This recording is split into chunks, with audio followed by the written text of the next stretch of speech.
Hello and welcome to Eramis Soccer. Myself, Stu Flaherty and Shaun Spencer continue to review England women's path through the 2023 World Cup.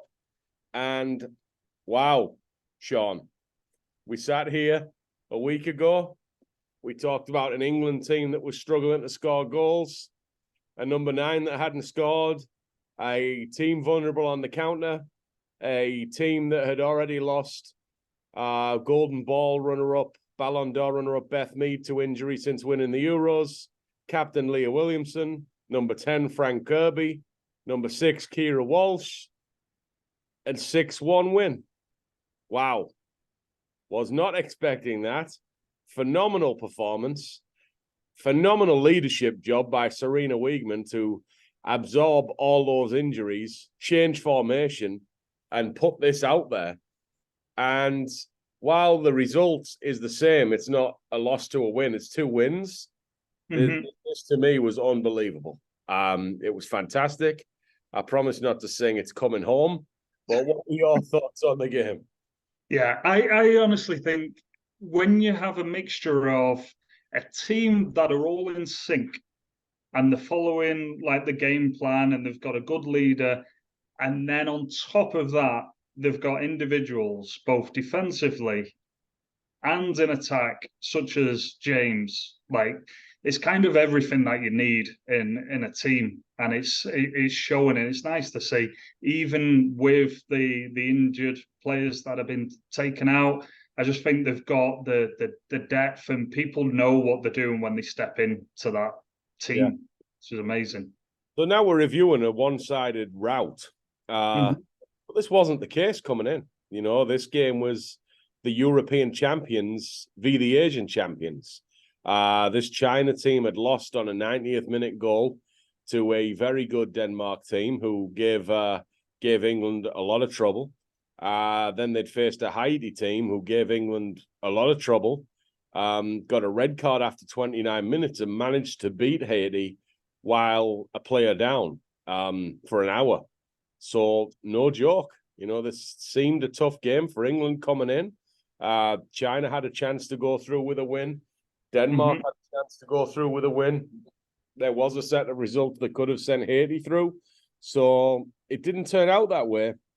But this could have been an eventful and interesting last set of games. Lineup for England.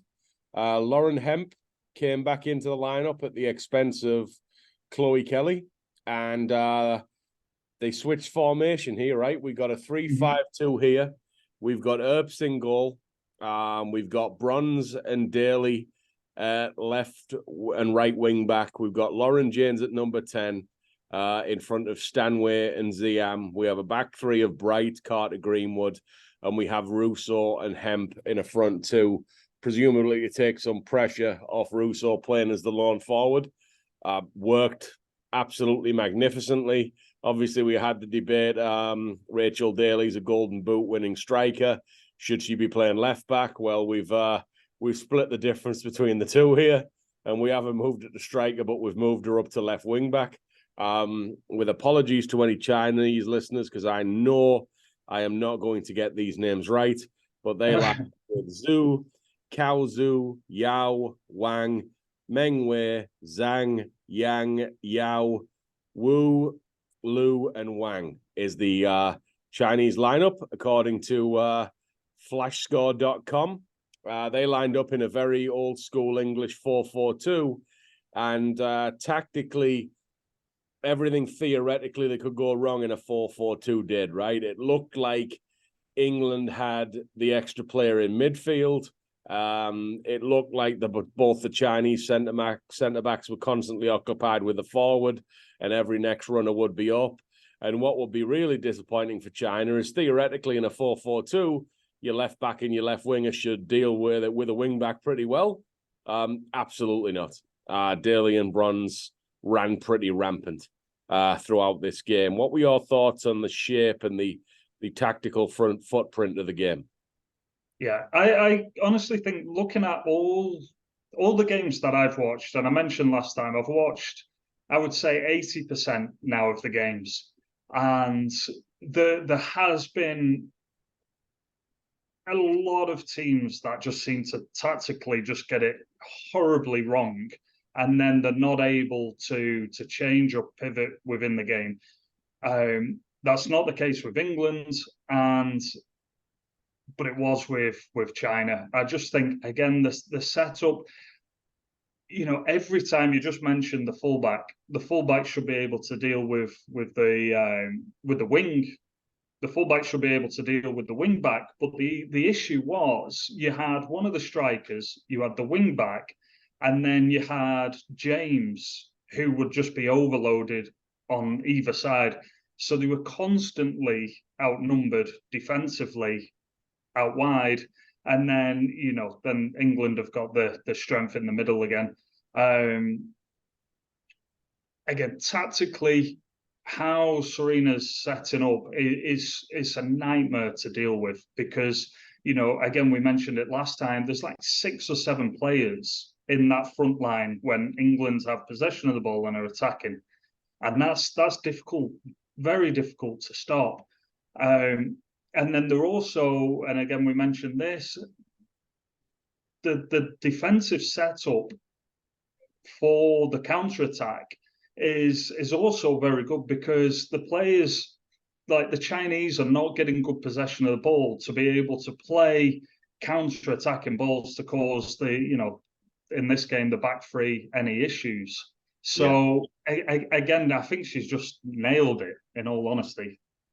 I think what's worth bringing up about that back three is they are big, strong, and fast. Yeah. Carter, Greenwood, Bright, tremendous athletes, very physically imposing. Certainly not, like often against the back three, you can see teams pinging balls into the channels and stretching the back three. Not so much with these three. It was very impressive. Yeah, and again, I don't know how much you've looked into this stuff, but like it's popular at the moment, certainly in Germany, talking about like rest defense. Yeah, and I think that's what England have set up pretty well. It's not, the defenders are just waiting to just get the ball to then attack again. It's just this like recycling of the ball, which makes them very, very dangerous. And it enables them to have possession of the ball and overload the opposition. Yeah. So, as we've said, dominant start from England. There's a nervous turnover from China, back to goal, bounces out for a throw-in. Russo looks strong in the hold-up play here. Millie Bright looks very impressive early doors. She makes one big tackle, and it just seems like everyone on England is touching the ball in the early stages of this game. They're moving it around. It's quick. It's at pace. It takes less than 4 minutes to get a goal. Russo plays Hempin down the wing, so you got both the two forwards out kind of shaded on the left channel here. Hemp plays a cross in. Cross gets cleared to Lauren James. Lauren James knocks it down to Russo, who's drifted back central. And a really tidy little finish here. 2-touch, about 15 yards out. Rolls it past the keeper into the far corner. And the beauty of this psychologically is we've had a lot of discussion after 2 games about Russo, right? She's had a good game against Haiti. She's had an average game against Denmark. She doesn't have a goal. So if there was going to be any anxiety about that, that's put to bed. Couldn't have went any better, right? She gets a goal from the off, gets that monkey off the back, or whatever phrase you want to use, and England's flying. Now, before I talk about the rest of the game, I think it's worth re-emphasizing this China team is good. Haiti give England hell, and China beat them a player down. I keep wanting to say 10 men, but it's the Women's World Cup, so I can't say that. And it's the Asian champions. And they've took Denmark to the 90th minute, but they're just getting battered here. England's building it in the back three. Millie Bright striding out on the ball. Bronson Daly, nice high wing backs. Russo and Hemp, one of them staying central, one of them's going out wide. Russo looks completely free with, she's not up against 2 centre backs as she has been alone in the last 2 games. 14th minute, she gets released down the left channel by Zellum, crosses to Hemp, the shot's off target. But this is pretty dominant, rampant stuff from England. And I'm already in the first 20 minutes more impressed with England than, they did actually, to be fair, they did start the Denmark game well, even though they didn't finish it well. But this very much looked like they've clicked in a gear here. And it's just very, very impressive. Yeah.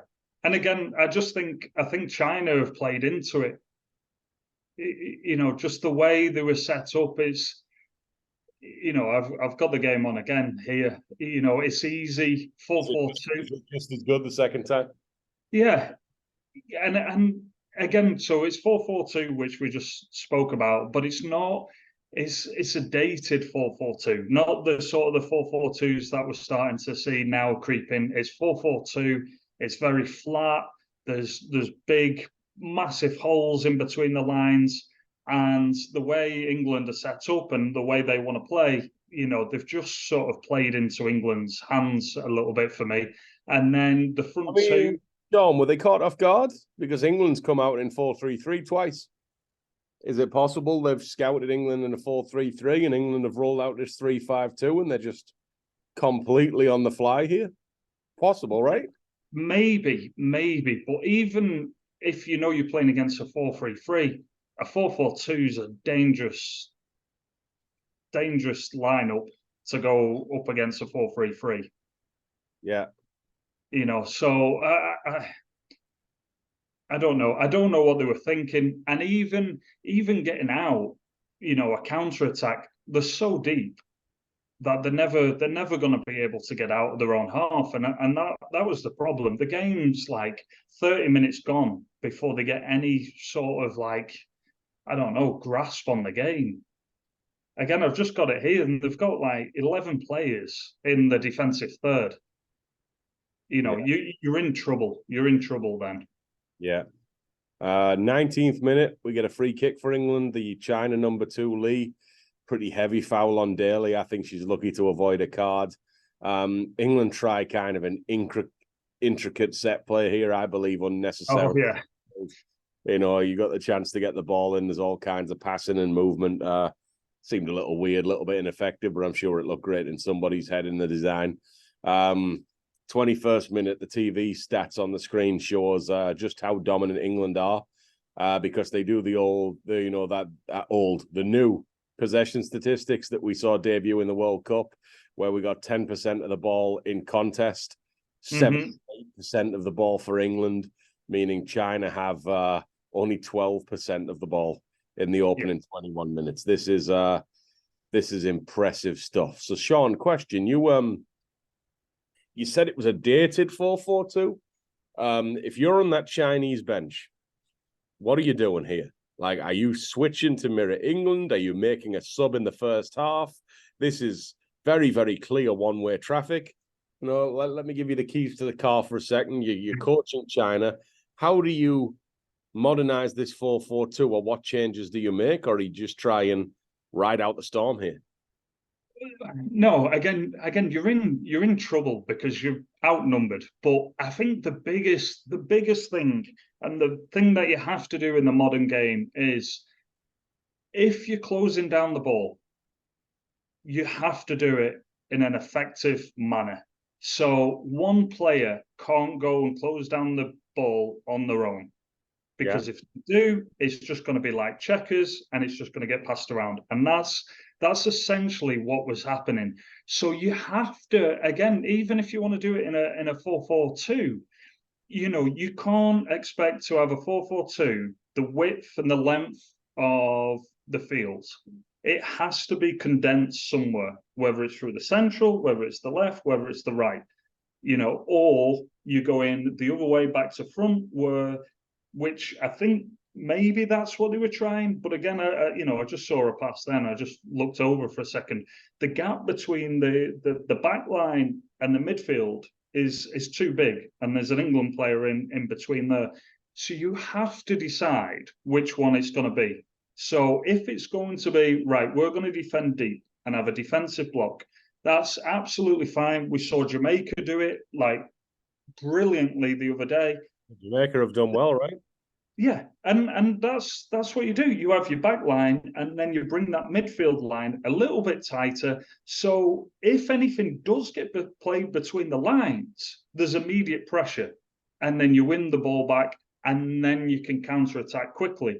But that wasn't the case. They've covered the entire field, so they had players all over, but there was no connectivity. It was, if it went on to the left, there was space. Went over to the right, it's constantly like a 2v1 or a 3v1. And in the modern game against a good team, you've got no chance, Yeah. because by the time you're able to apply any pressure, they're just going to pass it round, little 1-2s, and that's what was happening.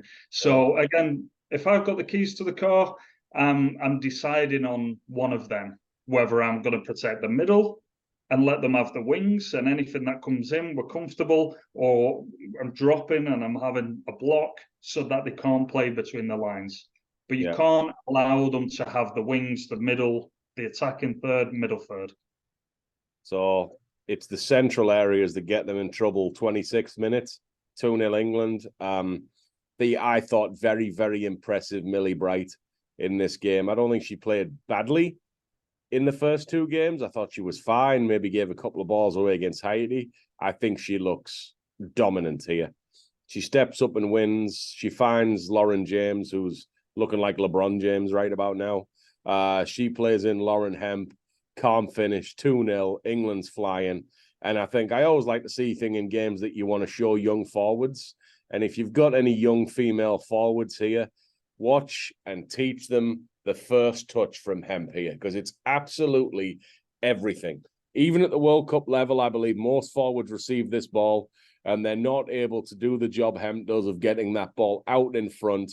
She doesn't have to slow down. She beats the defender off the touch, and then she can finish in stride. It's a lovely finish, but the goal's created entirely by a confident, aggressive first touch that isn't stopping the ball and giving the defender a chance. It's getting it right out of her feet in stride. I think it's fantastic. The TV images of post-goal of the China fans and staff, these people look blown away right now. I'm blown away in the opposite way. You see a little bit of fear, maybe even a little bit of nerves in the coaching staff, but I thought they were very telling images. Hemp's 31st minute, she's at it again, twisting, turning inside the area, fires a shot that gets blocked by Yao Wei, but she ends up being called offside anyway. 33rd minute, England flying. I'm just going to keep repeating this because it was a phenomenal performance. The wing-backs combine. Daly at the left wing-back throws a cross in. Right wing-back Bronze is at the back post, heads it off the bar, gets to the rebound first, and rolls it wide. Two things we talked about last week is how impressive Daly was as an attacking presence from left back, how dominant Lucy Bronze was in the air. This doesn't change here. I mean, this is a frightening pair that if they go through the tournament, I mean, could this be the reason England win the World Cup? Like, just these two on the flanks, just monsters. Very, very good. What do you think? Yeah, I'm like, again, just thinking devil's advocate, like what can stop them at the moment? Again, we spoke about this briefly, like Nigeria with the counter-attacking, but I just think Serena's too smart for it. And you're right, like the wings, I just think they're a nightmare. And then you've got, I mean, you think of build a soccer team, right? Like you go on your video game and you build your perfect team. You've got a dangerous front pair to occupy both centre backs. yeah, You've got wing backs that can get up and down. You've got Lauren James, who is looking, like just ridiculously good, like a future Ballon d'Or winner there between the lines. You've got absolutely no weakness at the 6 and 8 with Stanway and ZMs, who's the second or third string by now in that position. Fantastic. A big, strong back three who could move. A keeper who's come up big once a game, every game. I know we've changed our tune from last week. But I think you have, to be fair. Yeah, the tune merits changing. I think you'd be very dishonest to say that this and the game before were at an equal level. I think the level here is phenomenal. Yeah, I do. And the question is, like, can they be consistent with it? And you look back to the Euros, and the proof is yes, they can. And again, I'm sort of looking at it and I'm thinking, like, what teams can hurt them and what teams could cause them an issue. And the teams, I don't know. Everybody that I've seen so far, England are in a good place at the moment. Yeah. We got another Daly cross headed on goal by Stanway, which is back across the keeper. The goalkeeper saves it, and a very unique foul at the back post as the header comes back across, because Russo's going in for a header. And if you look at the replay, the Chinese defender grabs a hold of a ponytail. Oh, yeah. Pulls her head all the way back so she can't head it. So never seen that before, but there you go. You see something new every day. We have an extended England possession, rolling the ball around, around the field, making the Chinese work. It leads eventually to a free kick when Bruns pulls out like a Cruyff turn and gets fouled by Yang, and then it's 3-0. England it's just like, this has got to be mentally just defeating you, because England send all these big imposing bodies into the box, Bright, Carter, Russo, and you've got to mark them up tight, and Greenwood just rolls the balls back to James on the edge of the box, and she smashes it home one time. I mean, what are you going to do, man? And starting to haunt dreams. Them finishes by James are ridiculous. Bangers only. Yeah, absolutely ridiculous. Only James. That's what she's called on this show from now. But it's nice to see. It's nice to see, isn't it? Yeah, it really is. Injury time's coming to an end. Zellum corner gets cleared. Second ball in, headed to Bronze. She rolls it back to Lauren James at the edge of the Ionia, and she scores what appears to be her third wonderful goal of the tournament, all from outside the area. But the fun police come to town. VAR reviews it, and Lucy Bronze came from an offside position to rob us all of a beautiful moment. But we haven't seen the last of Lauren James. James is, the crowd's loving her because the VAR shows the goal getting disallowed. It obviously should be disallowed, but the crowd's booing anyway because they want to see it count, which I thought was kind of hilarious. Halftime arrives. It's one-sided. It's 3-0. There is a lot to do here for the China coach. I don't know what you do if you're the China coach. Denmark have took a lead in the other game, so China's heading out here. So if we're actually talking in terms of staying at the tournament, China need to find a way to come back and win this game. What are you doing in that locker room, Sean? I mean, at that point, you've dug yourself a massive hole. So, if it's a league game, you're just shutting up shop and you're taking the 3-0 and you lick your wounds and then you fight another day. But in tournament, you just have to go for it. You've got to go 3-4-3 or something. You've got to, not necessarily like man mark in midfield, but it has to be an aggressive approach in that first 10-15 minutes of the second half. Otherwise, you're just going to bleed out throughout the 45 minutes again, which they kind of did. Yeah. Stanway for Coombs at half-time for the sub. So going into the game, this was two of the midfield three changed from the previous game. It's now all three of the midfield three changes. So the depth and the ability of England to continue playing through massive personnel shifts is phenomenal, maybe even under-discussed right now. 53rd minute, though, China need to try and get back in, and they do. It might be the first shot on goal, but Wu fires one from distance, and Earps tips it around the post. Then we've got a low corner comes in, and Yang gets to the front zone, and she backheels it on goal, and it looks like there's a reflex save from Earps, and then the rebound gets directed wide by Zhang. she should have scored. And then the VAR review comes in and it shows us what looked like a reflex save from Earps was in fact a handball by Lucy Bronze. It's harsh, but in these VAR times, I think these penalties are starting to get given all the time, right? The handballs in the area were very much siding with the attackers and getting that goal count up for TV. That's a whole conversation again from me, but I do think the rule changes are asking for higher offensive numbers. And before the VAR replay even comes on, the camera goes to the face of Jess Carter. And as soon as I saw Carter's face, I thought this is going to be a penalty. She looks guilty. She looks like she thinks it's going to be a penalty. And then the replay shows that it probably is a penalty. So we have a yellow card to Lucy Bronze. Wang Shuang rolls the ball down the middle. Mary Earps guesses one side. She misses it. 3-1. 33 minutes left. China need a win, not a draw, if Denmark don't concede to Haiti. So we're going to need to see an onslaught here, or at least an attempt an onslaught if China haven't given up. They look like they're trying, like Yang fires a shot over. China trying to claw their way back into it, but any results-based drama, and trust me, any drama was minimal. It dies in the 66th minute because England's on the front foot again. Lots of possession. Bronze drops a pass to Carter, who lifts across to the back post. And LBJ, Lauren Bangers Only James, is there to net a fantastic volley. Use the side of her foot, guides it back across the keeper into the collar of goals. And she's 21, is she? She's very young.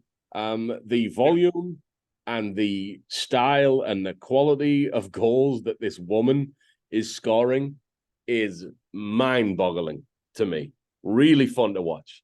Is this female version of Paul Gascoigne in Italia 90 that we are watching? Is this going to be something that's remembered 30 years from now in women's football? Because this tournament that she's already putting together for herself is insane. Discuss. Yeah, I honestly think it's just going to come down to if she can stay fit and healthy. Yeah. Because again, unless when you've played the game, coached the game, you understand how difficult some of them techniques are to do. Like she scored one where the ball comes across the 18-yard box on her right foot and hits it. A very, very difficult technique to do. And then the one that you just said on the back post where she's used the inside of the foot on the volley, again, she makes it look easy, but again, a difficult technique to do. So a finishing is sublime. And then you start to look at where she pops up. So she isn't just a number 9, a striker. She's not necessarily like a wide forward or a midfielder. You can, she's almost like an enganche. Excuse my pronunciation of it, but in the men's game, that sort of has been retired a little bit after Riquelme and players like that. But she's just got that. Paul Gascoigne, Merson had it a little bit. Letitia, that sort of ability to pull something out of nothing, and also not to be defined by a number or a position. Yeah, agreed. So systemically, it's a free roll, right? Because in this system here, ZM and Stanway, it's Coombs now, and Hemp and Russo, they effectively play the roles of China's 4-4-2, but then Coombs does whatever she wants. Works perfectly. And most systems, though, it works perfectly because you get 70% of the ball. Yeah. No system works unless you can be as good as England are here on the ball. Yeah, and again, going back to what I said at the start of it, if the opposition are going to play into that and allow you the possession, but not only allow you the possession, also give you the space, then it's going to look like that with the players that England have got and the quality that they've got. So it is it's going to be interesting to see them against a team that is defensively organised a bit better, and it's also going to be interesting to see them come up against a possession-based team. Yeah. The subs start to come now. We're in that part of the game, including my favourite sub of all time, England. On for England, followed by Kelly and Charles. Hemp, Bronze, and Russo are all out. Hemp and Bronze are on a yellow for the tournament, so I'm sure that's a factor there. Russo comes out. I'm sure she'll be very glad she's got the goal. I talked about potentially switching with Daly. I don't think you do that now. You know, you've rolled with her. You've rode her for the 3 group games. She's got yourself a goal now. I think we're now on 2 good and 1 average performances. It would be very, very weird now to shuffle the pack in the knockout rounds to me. In agreement? Yes, but also, you know, you said about the surprise of going 3-5-2. Yeah. You know, you've also got that card as well. You know, teams are going to prepare, think that they know what's coming, and if you're able to make that change, you know, they're not going to be expecting it. I don't know. I wouldn't be surprised if she ends up there at some point. Interesting. China, sub soon after. The goal scorer, Wang Shuang, is out with Li Mengweng, and Gu Yasha and Wu Haiyan have come in. 77th minute. The punishment doesn't stop. It's 5-1. It's an assist from Lauren James. It's a goal by Kelly, but to me, it's a big, big error from the goalkeeper, Zhu Yu. James ball over the top. For me, a bog standard ball over the top. I know she's a wonderful player. This, I think she's been given a gift. Goalkeeper gets there, straight runs past the ball. Kelly strides forward and rolls the ball into the empty goal for what may be one of the easiest goals of her life.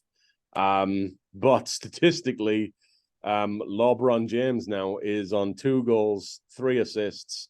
It should be 3 and 3 if we're counting the VAR. Unbelievable. Subbed off for Ella Toon. Wow, jaw-dropping performance, male or female. This has to be one of the most memorable individual performances I've seen in a long, long time. Yeah. I'm it, Sean, because I haven't watched 80% of the games like you. Is it the best individual performance of the tournament? Individual and team, easily.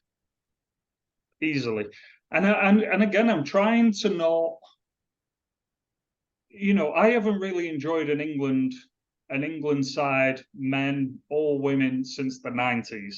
So it's not as though I've sort of got these like rose-tinted glasses on. Like, and I came into this not like really expecting anything like, I don't know, nothing surprising, but I've been pleasantly surprised by it. And again, I'm like wrecking my head going through the teams. You know, you looked at Spain. Spain looked great in possession, but then they played Japan, who looked defensively organised and, you know, knew what they were doing, and then Japan blow them out the water. Germany have gone, Brazil have gone, Italy have gone. So really, the only France are a tricky one, because I personally love Hervé Renard, the coach of them. I think he's amazing, and they're like a dangerous one in that France aren't a polished team, but they're very, very dangerous. They've got all the elements that you need. So yeah, and then Sweden versus the USA. The USA have been nowhere near what they normally are, but again, you know, they're still a very, very good team, but they're also playing like one of the best teams in the tournament in the next round. So I think I honestly believe now it's England's to lose. I think they've got everything that's needed to push on in this. I think they have to be disciplined and just stick to the game plan like they have been against Nigeria. And I think they come away from that game like 2-0, 3-0. But I don't think it'll be as easy as the Chinese game. Yeah. The route is finished off when Chloe Kelly cross. It falls to Coombs. Coombs had a nice little game here as a replacement centre mid. She tees up Daly, smashes it home. Great finish. You want to kick off some debate. Daly now has as many goals as left back, left wing back, as Russo does at centre forward. So let's all kick off over that between games. But phenomenal. And at the other end, Earps has been good for one big save a game. I know the scoreline drama's not there of the last two, but we get one here. Wu curls a well-hit shot into the bottom corner and a very explosive save from Earps. Low to the side, gets right over the post to claw it away. For me, she's made 3 very big-time saves in 3 games. She showed that mental skill of a goalkeeper to have not much to do, but then when she is called upon, come up with something special. Very much something else you need if you're going to win a tournament, right? We've got 11 minutes of added time. Coombs smashes 2 shots off target during those 11 minutes. Good on the China fans. Flags waving, chanting China. Admirable support and attitude in what is a very cynical era. But the final whistle blows on what is a phenomenal performance. You called it the best England performance or the most you've enjoyed forever. Men's fans are raging at your disrespect of our victory over Malta a month ago. But it's just phenomenal. But there is some interest in the second round here because Nigeria, what a wonderful story.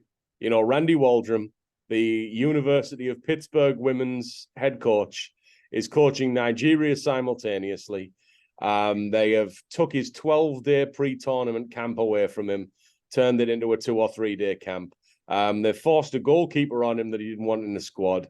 They've told him his assistant couldn't travel. They've called him a mouthy buffoon. His own FA has turned on him. He's had every reason to fail, and he has lifted Nigeria through the group stages to face England in the second round. What a phenomenal job by Coach Waldrum. And, you know, after the Denmark game, if you told me we'll play Nigeria, I'd say, you know what, Sean? They're organised, strong defensively, athletic on the break. They're probably going to beat us, but not if we play like this. Yeah.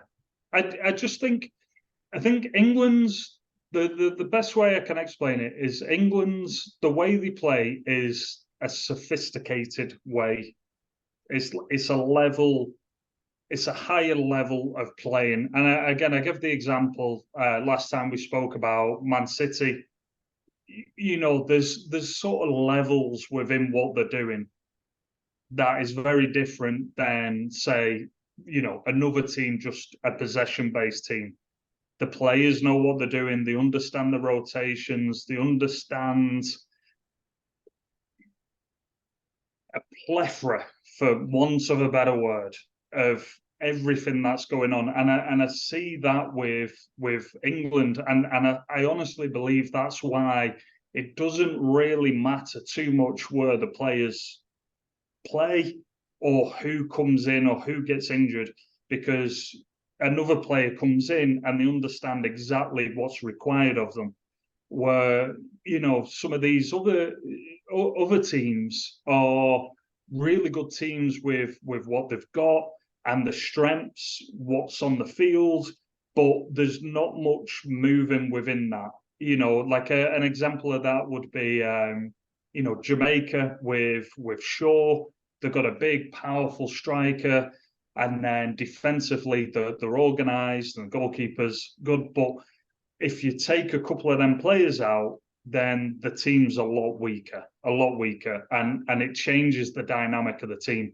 Now, again, the best teams, and again, the obvious one of using Man City is that you can take out players from that Man City team, put in different players, they play exactly the same. And that's what about England, right? I mean, Beth Mead, she finished second in the Ballon d'Or. She's out. Williamson was captain. She's out. Fran Kirby was the unquestioned starting 10. She's out. there's some retirements as well since the Euros. Walsh is injured. Hemp has been on and off the bench. I mean, and the level's gone up, not down. Yeah. And again, I think that's what you want from, ideally, as a coach and as a manager. You want that, and there's not many teams that I'm seeing in the Women's World Cup who are like that. And again, Japan are like that. You know, they can take players out, put players in, play exactly the same. Spain, similar to that. The USA, you know, not so sophisticated or refined as England, but they kind of use the hammer approach, just overpowering teams. But you're starting to see, the teams that have got better tactics, a little bit more sophisticated, are starting to be able to break that down now. Yeah. So we got Nigeria. If we get past Nigeria, we've got a quarterfinal against the winner of Colombia v Jamaica. If we get to the semi-final, we play the team that comes out of the Australia, Denmark, France, Morocco grouping. And then if we get past that, we've got a final against a half of the bracket where whoever emerges from Switzerland, Spain, Netherlands, South Africa, Japan, Norway, Sweden, USA. Bang in the mix here. You know, we can already tell from this tournament that this is not going to be one without bracket busters. This is not going to be one without surprise. But you have to be pleased where you are right now if you're Serena Wigman. 100%. 100%. Like I said, my only question mark is, are they able to keep that consistency? And I think they've got, again, that sophistication allows you to change. I honestly believe, like, it doesn't matter what formation they play, because they're ultimately going to play the same way. They're going to have that freedom within the roles. They're not defined by that position. With James, whether it's a 4-4-2, 4-3-3, 3-5-2, she's still going to drift and find them little spaces. And similar to the Enganche, players are just going to play off that, see where she is, and then they're going to move accordingly. So it is a great position to be. And I think with them losing the players that they've lost, I also don't think they're just going to like rest and sort of take things for granted. Yeah. You know what this game's reminding me of? Italian 90. Heavily favoured England, upstart Cameroon, Roger Miller. The time England expected to win, taken to hell and back. Maybe we see that. This is a Nigeria team that's already making some significant noise that people didn't think they were going to make. Yeah, my only, it's going to be interesting to see if I'm right about this, but I think because they are a defensive-based team, I think, again, it kind of plays in to England's favours a little bit. I think the question mark is going to be is when they play a possession-based team, do they change what they do? Do they try and be the possession-based team, or do they let the other team have possession and then change to counter-attack? Or do they just go toe-to-toe and fight it out? I think that's the thing for me, because I just think against the best counter-attacking team now, I just think that they're solid. You know, you said it, goalkeeper is quality. I think the defenders are physical, quick, can deal with stuff in the air. So I'm not sure, and I think this is the mistake that China made, really. I thought they could do that, but and I think Nigeria are gonna sort of try and do a similar thing. I think they'll get a few more chances, but I think ultimately over the 90 minutes, I think England are just going to control it. Yeah. But who knows? Who knows? Finding out. Happy to have you on, Sean. Next time you see us, it will be reviewing the Nigeria game. Thank you all for listening.